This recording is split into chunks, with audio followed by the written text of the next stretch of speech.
Hey, what's up guys, and welcome back to another Real Madrid review. 3-0 away from home against Mallorca, meaning we are now 10 points clear of the Liga, and it is a big victory against the side I guess we should be beating, but the first half we played poor, really poorly. The second half we played so much better. I'll get straight into the goals. Valverde won the ball back. Benzema gets the ball, passes it to Vini. The duel once again this season. And Vini with his left foot under the legs of the goalie, and into the back of the net. Again, not really surprising that Vini and Benzema are linking up for another goal. The second goal got to be a penalty. I don't know who it was, one of the defenders who a little bit pushed Vini down, and Benzema from the spot made it 2-0 with the penalty, and then Marcelo getting himself an assist, doesn't really change the fact that he'll probably leave this season. At the end of the season, whether that's retiring or go back to Brazil or going to Turkey or whatever. He put in a really nice cross in with his left foot, and Benzema met the header. 3-0. Now, I guess the highlights of this game isn't the 3-0 win, it's the 3 injuries that we had. Now, at the time of recording, I have no idea how serious, if these players or if these 3 players are gonna miss our Clasico. Rodrigo's was actually quite serious, but there's an optimism that he can play. But Benzema and Mendy, I feel like it was just in their legs. I don't think that was really fouls. Benzema was limping. Mendy asked to be substituted off. As well. We had to play with 10 men because we already used our 5 subs, and then Benzema was injured, so he had to come off, so we ended up playing with 10 men. So the Rodrigo one was absolutely disgusting. I don't know how that was not a red and that was only a yellow card. The defender completely went in with the tackle, stepped on his leg completely into his ankle actually, down all the way. That will hurt like hell, I'm just saying. I don't know how that isn't really a red card. I don't have any explanation. I guess it's just letting our referees. But genuinely, I don't know how that really isn't a red card. That's gotta be a red card. The problem with Mendy and and Benzema, is they are more important, I would say, than Rodrigo, because Rodrigo this season has been a little bit underwhelming, to be fair. Asensio has performed relatively well, maybe better, you would argue. And if we have no Rodrigo, Asensio, but who do we replace Mendy with? Even though yes, without Mendy, we managed to beat PSG by bringing Nacho in, and Nacho did play quite well today, by the way. He has played quite well in the past few games that he has played against PSG and Mallorca. I think Nacho is a good player, but he's not what we're really aiming to have, in our defense. Which is he's still a quality player, Nacho, but not quite Real Madrid levels is he. But the problem with Mendy is he's actually important. Are we gonna bring Nacho in? Marcelo did play quite well, but is he going to be able to play quite well? If it is Adama for Barcelona's right hand side, who's going to be able to stop Adama? Marcelo is definitely not. So that's a worry. Benzema scored his 22nd goal in the Liga. We clearly know how crucial he is as a player. We don't even need to talk about it. Him and Vini are arguably the most crucial players, along with Courtois actually. I think Courtois might be the most crucial, and then Benz, Vini, and a few other players in there.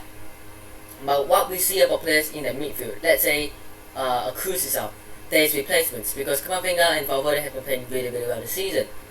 But players like Mendy, Courtois, Benzema, Vini are more vulnerable because there isn't a replacement who has been doing quite well.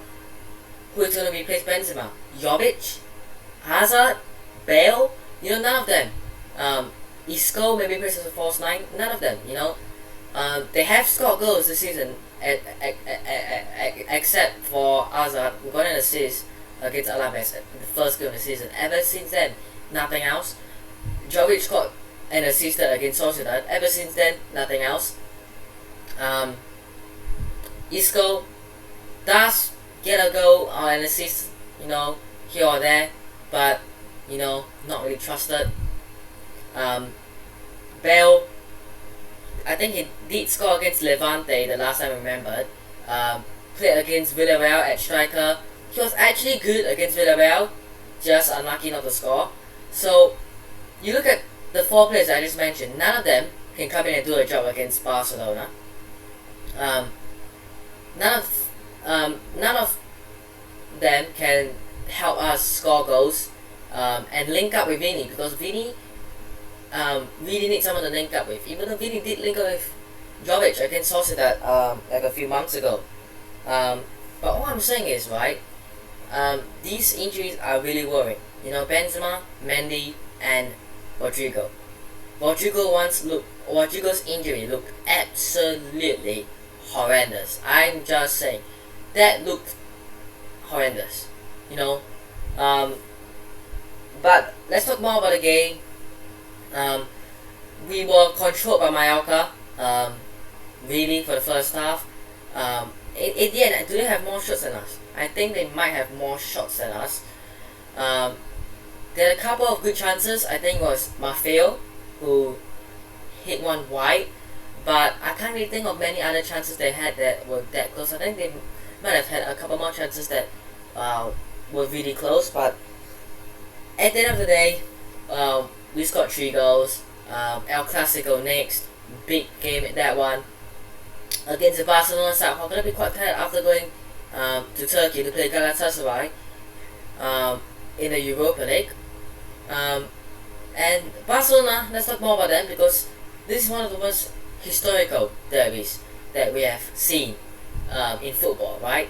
If you ask a Real Madrid fan, which one is bigger to you, El Clasico or Madrid derby? And we've spoken about this before, and it's quite tough to choose. But I would say El Clasico because of the history, because of 2 sides of team who dominated football for years, for decades. They've now both fallen down, and they're on the rise again, right? This is one of the biggest games, if not the biggest game, in football history, or in the football world in general, not history, but and Barcelona have been on some really good form since Xavi came in. I mean, I'm talking like that. Even Dembele is performing well for some reason. The man who probably performed his best at the hospital. Aubameyang came in, shockingly, to be fair. No one expected that. He's off to a good start. The Dama, really good. Ferran Torres, really good. The midfield, Pedri, still can't believe we let him leave. Still can't believe we rejected him. That's a fact, by the way. Real Madrid actually, I guess, rejected Pedri. But I'm happy with that Pedri, whatever. He's a Barca player now, let's not talk about that. The midfield, who else is there? De Jong, he's good. Busquets is getting a little older, but still doing quite well. The back line, I mean, I do agree with the fact that the back line with Dani Alves coming in has been better. But if you're telling me Araujo and Piqué have been a better duo than Alaba and Militao, then go away. Just go away. Don't even start this conversation with me. Alaba and Militao have been the best centre-back duo in Europe. Maybe a few that can challenge them. Who was I thinking of? I was thinking of Liverpool's Matip, Van Dijk, Alisson.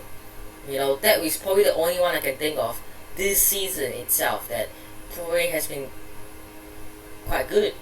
Anywhere close, but the fact that Alaba, who is a left back / midfielder, right, is playing centre back, adjusting so well at centre back, and still performing tells you a lot. Militao, the shadow of Ramos and Varane, this season stepped in, did quite well. So there's no way of telling me Araujo and PK, who might have just performed maybe like upcoming weeks, or not upcoming, the previous weeks, they might have performed a little well, but there's no chance you're telling me, or there's a chance of telling me that, but there's no chance Araujo and PK are better. No chance. Based on current form, Courtois is better than Ter Stegen. Dani Alves is a good right back, even at 38, still performing. Mendy out for us is going to be big. Then for the Alba. One thing I'm scared of is if Adama plays, he will run at like Nacho, Marcelo, or David Alaba if he plays left back and Nacho plays center back. But massive victory. We get the 3 points. 10 points clear of Sevilla, who drew 1-0 with Rayo Vallecano. Could have lost, but Delaney rescued them a point. All I'm saying is, right, even as a I know I'm biased and stuff, right? People will think so, right? But all I'm saying is, I never knew, or I never thought for 1 second that Sevilla were gonna challenge us for the La Liga title. Yeah, they will put pressure on us, but not challenge us all the way. You know, I think these are the kind of games, and that happened to us too, right? This season we've dropped massive points, but I think Sevilla are not consistent enough to win games, like win, let's say 5 in a row or something, you know. So they're really the only team that can catch us at the moment. Barcelona, they're like 13 points off us, maybe with a game in hand, I do believe. But again, do you see them catching up to us? Maybe, because I would say they're more consistent than Sevilla, and they probably have a better squad than Sevilla. But it's quite hard to see that happening as well. But yeah, that's all I have got today. Talked a little bit about a preview of El Clasico. Mainly the injuries issue, not much about the actual game, but hey, it's a good victory. A little bit underwhelming, I would say, but hey, 3 points is what we really want and need right now. So yeah, that is going to be all today's Real Madrid review. Hope you guys have enjoyed today's Real Madrid review. Hit the like button if you guys did. Subscribe to the channel guys on already, and I'll see you guys in the next one. Peace.